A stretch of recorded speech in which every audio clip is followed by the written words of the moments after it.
Perkenalkan, nama saya Rizky Ananda dengan NIM F1F11967. Saya akan menjawab soal ujian nomor 1, mata kuliah metodologi penelitian.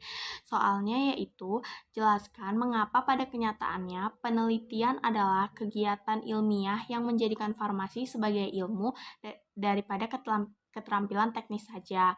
Dan berikan sedikitnya 2 contoh konkret. Penelitian dapat diartikan atau didefinisikan sebagai pencarian pengetahuan secara sistematis dan ilmiah untuk mendapatkan jawaban yang relevan pada topik tertentu yang kita ambil. Penyelidikan ilmiah tentang suatu subjek atau penelitian merupakan gerakan dari yang tidak diketahui menjadi ke yang diketahui.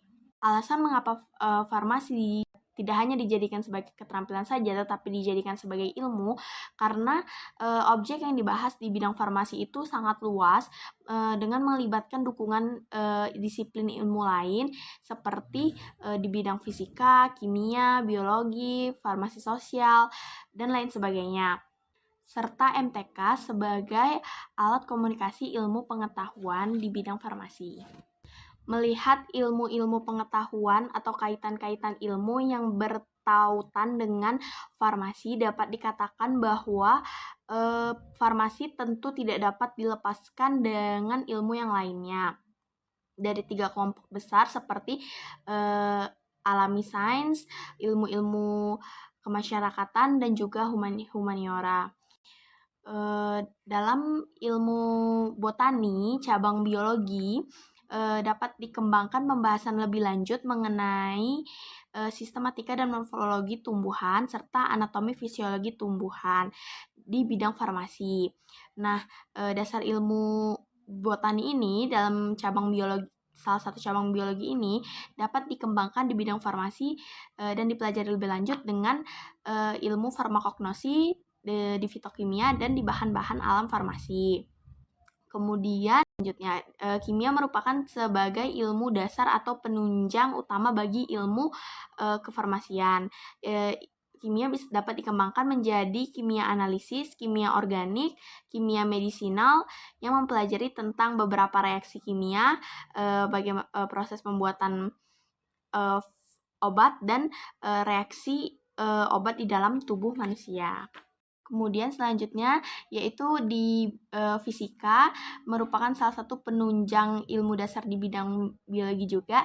Di sini mempelajari tentang teknologi farmasi yang menyangkut tentang sediaan dan formulasi senyawa obat.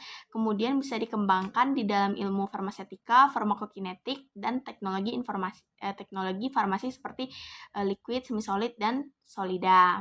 Salah satu contoh yang pertama yaitu literatur review yang saya tampilkan ini merupakan dengan judul formulasi tablet dengan bahan aktif ekstrak tumbuhan obat di Indonesia. Literatur ini bertujuan supaya kita mengetahui bagaimana cara atau metode penggunaan formulasi pembuatan tablet dengan bahan aktif obat di Indonesia. Cara yang paling banyak digunakan yaitu metode granulasi basah karena sifat granul itu lebih baik dihasilkan. Namun pemilihan metode kembali lagi disesuaikan dengan sifat ekstrak dan eksipien yang akan digunakan. Review ini diharapkan dapat menjadi referensi bagi peneliti maupun penulis dalam melakukan penelitian mengenai formulasi dengan bahan aktif ekstrak.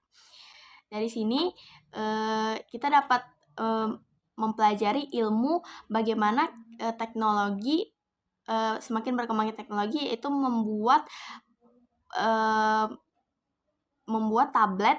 formulasi sediaan tablet dengan metode granulasi basah.